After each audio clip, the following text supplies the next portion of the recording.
Hello everyone and welcome back to another video from Crazy Gamer. In this video, I'm going to show you how to change your name on Ojol the Game. So let's get started right away.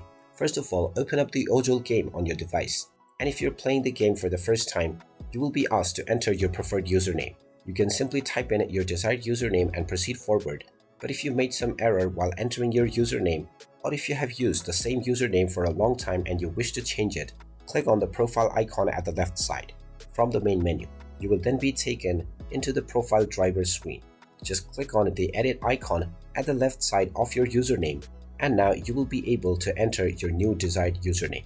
Just type in your preferred username and then tap on the OK button, and now your username will be changed on your game right away.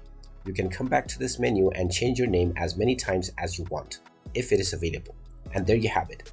That is how easy it is to change your username on Ojol the Game.